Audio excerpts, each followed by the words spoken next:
Hi, this is Katie from Nerd Church, and this video is made especially for CJ Cornwaite and anybody else who's been wondering where are all the Catholic religious where are all of the Catholic scholars of the Bible and religion? So I've been trying to answer that question without talking about myself too much, and today I'm just going to weave my own biography into the story because honestly, in a lot of ways, this is the story about why I, in 2026, am just now starting to be a scholar of Catholicism. So let me tell you this story. But first, let me reintroduce myself. Hi, I'm Katie Lewis. I'm an independent scholar of Catholicism. I left my master's degree program in 2010 after having tried and failed to get a master's degree for several years. If you're a woman without a supportive husband, don't have kids while you're in grad school. Just don't.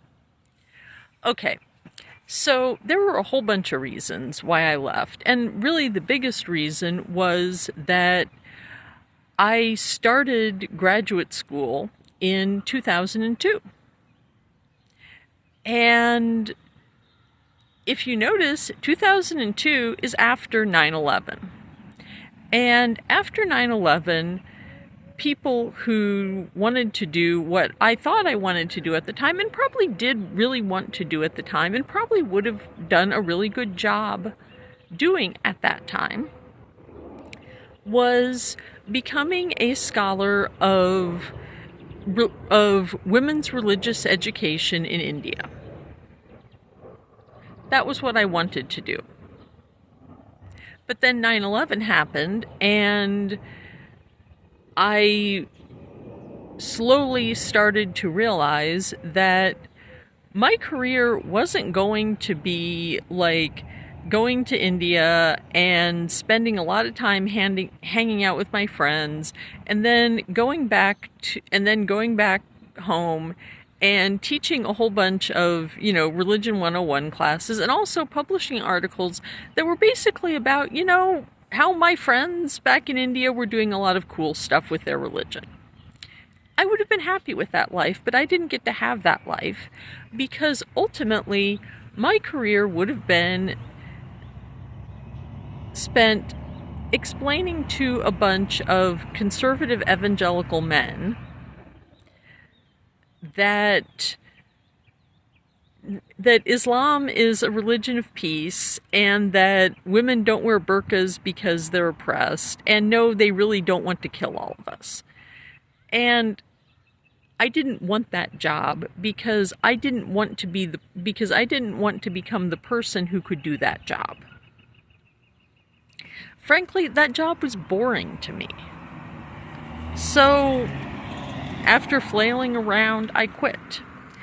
And part of the reason I quit was because in 1995, when I started college, and in 2002, when I started graduate school, and in 2010, when I left graduate school for the first time,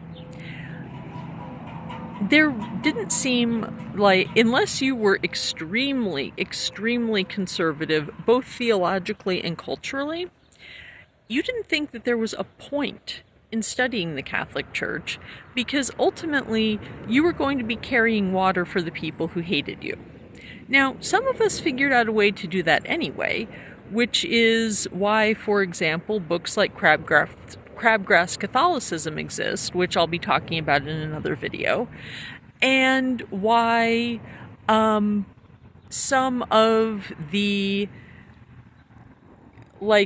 best scholars of ritual, some of the best theoreticians of religion, and honestly, some of the best scholars of other religions were raised Catholic. But we couldn't study the Catholic Church because we were told that that was off limits.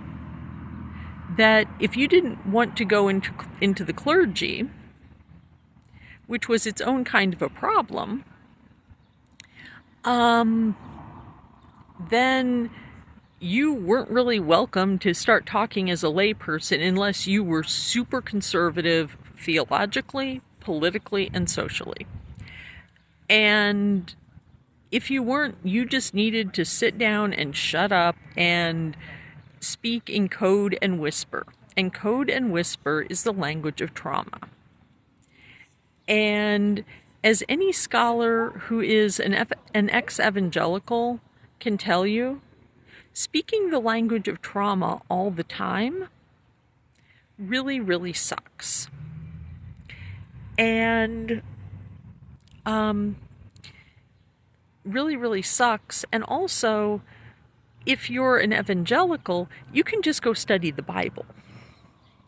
And then you can unpack all of your trauma, and you can blame, and ultimately you can kind of blame all of your trauma on the Catholics, because when you get into the early church looks a lot more like Catholicism than, or maybe Mormonism, than it does anything else. The problem is, if you're Catholic, you don't have the luxury of saying, that's not my religion, that's not me, my religion hasn't happened yet. Because if you were raised Catholic, the first thing that you learned about church history is that the Catholic Church was founded by Jesus Christ upon the rock of Peter. That means that as a Catholic, you are told from day one that your identity as a Catholic goes all the way back to Jesus. It's all part of your story. It's all church history. And, some of us went into medieval or classical studies departments and became really great classical historians. I know one of them. Her name's Angela Costello. She's got a Patreon. Go join it if you want to be a lot smarter about a lot of stuff relating to history. Because she's a better historian than I can ever be. Because ultimately, I'm not a historian. I'm a religious studies scholar. And it feels really good to finally be able to say that again. And that's why I've redone Nerd Church. So one of the answers to where are all the Catholic scholars, well, I'm right here. It's just that I couldn't be here until 2026. And it took me, and the other reason why I'm here is because I don't have a kid that I can push into having the career that I should have had. So I have to go back in middle age and try to have the career that I should have had. Because ultimately, if I'm going to have a voice as a scholar or as a person, it has to be a Catholic voice. Because to paraphrase Ignatius of Loyola, show me the girl at 7 and I'll show you the woman at 49. There's a siren coming by, so you'll have to forgive me if I cross myself for the sake of the person who is having difficulties, because that's something that Catholics do when we hear a siren. Now you know something. Okay, so this first half has been very bloggy and super personal. And if you've been here through the 9 minutes of that, thank you very much. I appreciate that about you. Now, let me kind of then go into the history so that you understand the background of why my life is the way my life is. Okay. So in the late 19th century, and when I'm talking about time periods here, I'm just going to give you the names of popes, because honestly, that is how Catholic, if you're a Catholic and you're really thinking about time, you think about time in terms of who was Pope. Because ultimately, as a Catholic, who the Pope is at that moment really shapes your life. So in order to tell this story, you really have to go back to the papacy of Leo XIII. Another emergency vehicle, another sign of the cross. I'm not proselytizing. I'm just sitting outside and I'm kind of demonstrating what I do. Okay. So, Leo XIII was probably one of the greatest popes in Catholic history. Like, you know, like he's you know, like he's S tier. Only in Catholicism, S stands for saint. I don't know if there's a move to actually get him canonized or not, but you know, in my heart, he probably should be a saint. Okay, so Leo is the man who gave us Catholic social teaching. Leo is the man who gave us Rerum Novarum, which is the document that lays out Catholic social teaching. That basically Leo did with Marxism, Pope Leo XIII did with Marxism what Thomas Aquinas did with Aristotle. He took the good part. He took the analysis. He took the intellectual framework and then made it Catholic and made it work in a way that allowed Marxism to cooperate with religion instead of fighting against it. And that's how we got Dorothy Day, and that's how we got the Catholic Workers' Movement, and that's how we got Blessed Julia Greeley, or sorry, not Blessed Julia Greeley, Servant of God, soon to be Venerable Julia Greeley, hopefully soon to be Saint Julia Greeley, who in Denver, Colorado, in the late 19th and early 20th century, was basically Denver's answer to the social welfare state. It was one black woman who was a former slave, and maybe we can't do a lot for her, but you know what? She's got a really nice marble tomb in a cathedral basilica, and everybody's going to know her name. Because when Catholicism works, it works because we educate people, we uplift people, and we don't throw people away. This is going to be the story of how that broke, and how that broke because of World War II. Okay, so the Catholic Church is, you know, it's late 19th century. Italy has just formed. There's a whole bunch of really complicated negotiations with the Italian government. Also, Protestant biblical studies has happened. And Protestant biblical studies was a problem for Catholics because Catholicism, in a lot of ways, reproduced the genius of Judaism on an industrial scale by basically saying, okay, here's the text, right? Here's the whole book. Here's everything that we have. And we've culled it down to just the important parts. So Enoch is out, it's no good. Ben Sirach, it's out, it's no good. But then we're going to have all of the commentary and all the discussion, and that's happening underneath, right? So we call that Rabbinic Judaism. In Catholicism, we call that the magisterium of the church.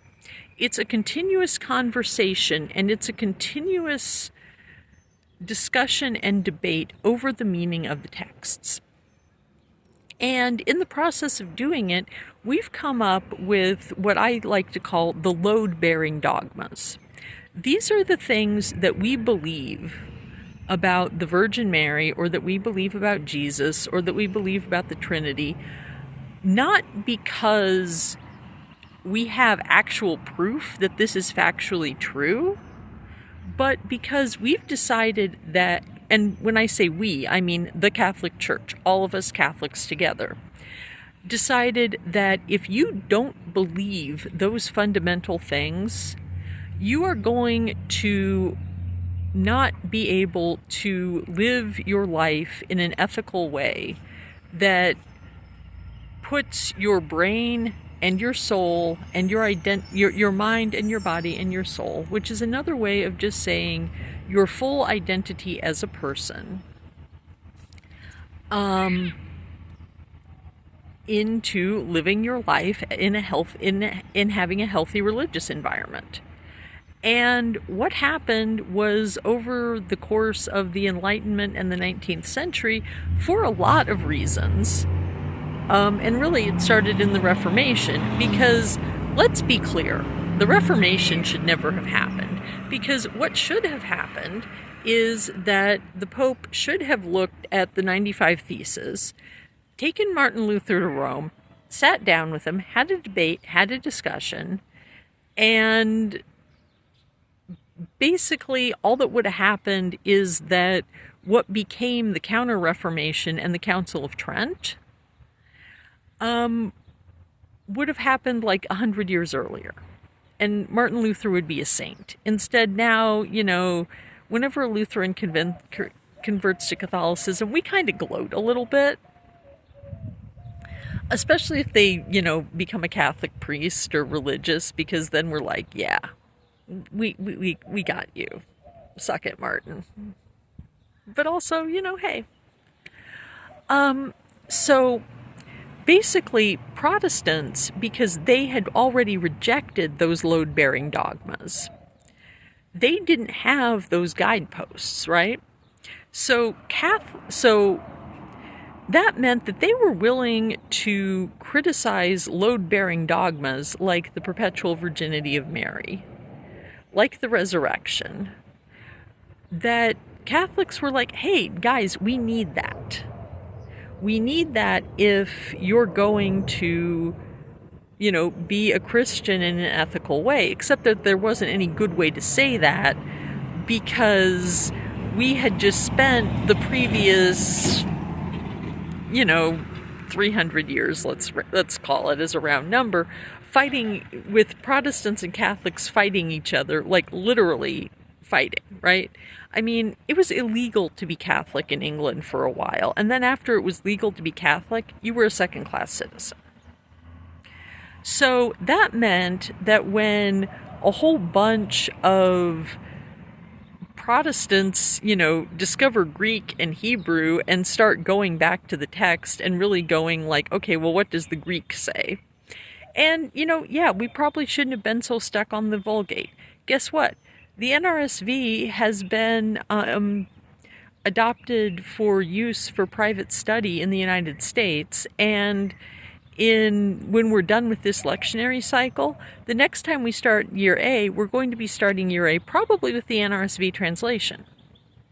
So, Protestants, thank you. You gave us a better biblical translation. We gave you the Vulgate, and, we gave you Erasmus, who gave you the Textus Receptus. So,